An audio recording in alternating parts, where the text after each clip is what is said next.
at 6 o'clock, rush to my kids' bedroom and make sure that they are awake, wearing their uniforms, and ready for the next adventure. Off to school. Slowly but surely, we jump into the car and we start racing, going to school to arrive on time. That would probably take us 45 minutes, but in normal days, the same route will take like 10 minutes when there are no schools. In Africa, kids who want to go to school, they have to walk an average of 4 hours every single day. In the US, there are more than 480,000 buses every single morning roaming on the roads, creating more traffic, more pollution, and adding to the problem.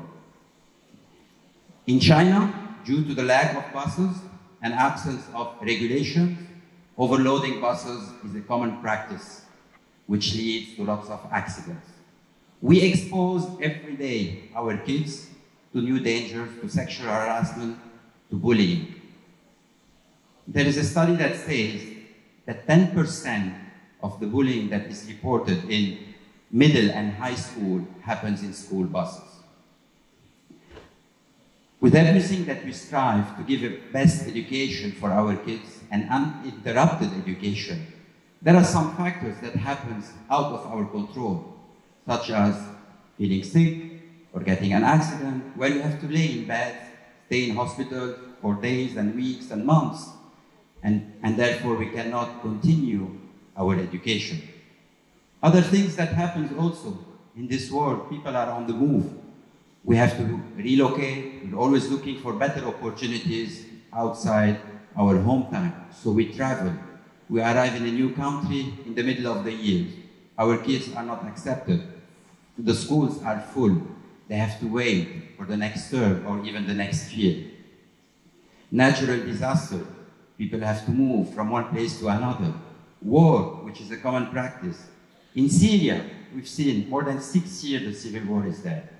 Even in Yemen, the war is still carried on. I was born and raised in Lebanon during the civil war 45 years ago, and I had a scattered education. Sometimes we had to leave our home for another place, for another city, and even for another country. Again, I had an interrupted education. Today, what are the options? What schools are offering us? What kind of education do we have? What are the options? First, it depends where we live.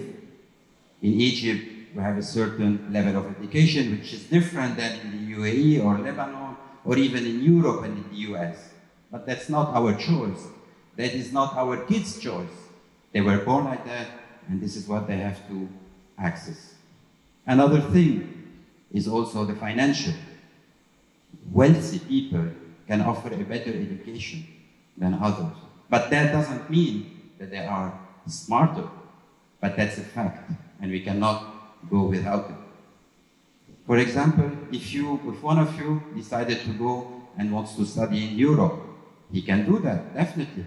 But what would be the cost? Who can afford to travel and study in one of the best universities, let alone the cost of education? I live in Dubai, and our salaries are determined by the schools that we have attended, but this is how it is.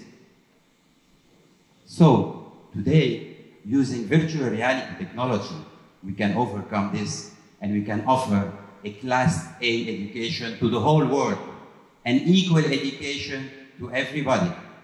We have seen how Khan Academy is really helping kids, but that's a one-way communication. With virtual reality technology, our kids will be completely disconnected from the real world, and they will be transported virtually to any university, to any curriculum, to any teacher he wants to have his education with.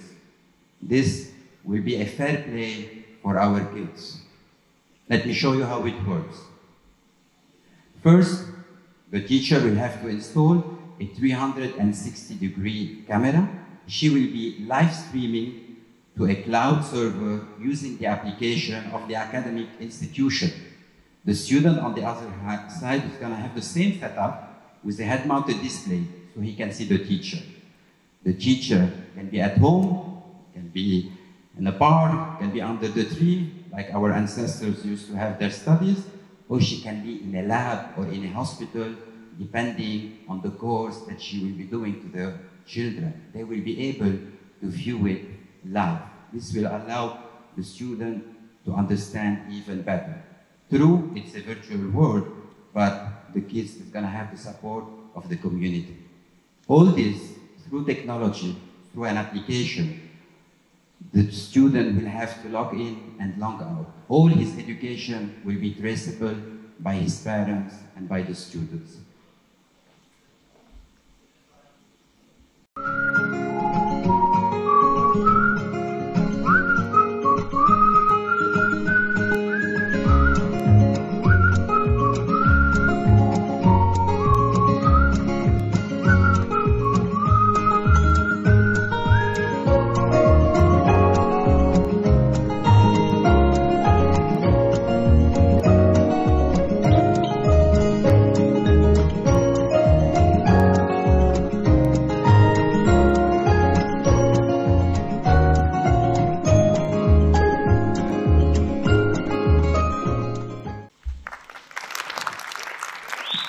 So, thank you.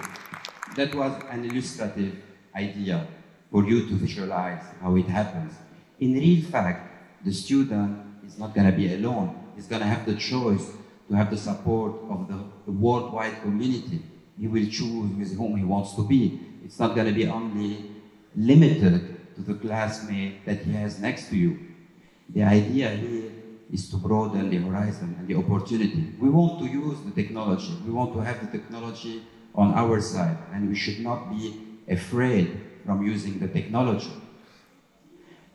I hear some people saying that this guy is gonna ruin our morning coffee because that's the only time for mothers at home to have a peaceful moment when the kids are at school.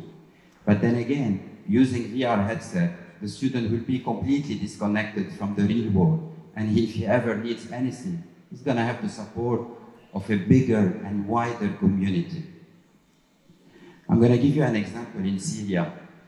Today, they have been running from their life from one tent to another with literally no education. What we provide them, we send them rice, we send them food and bread.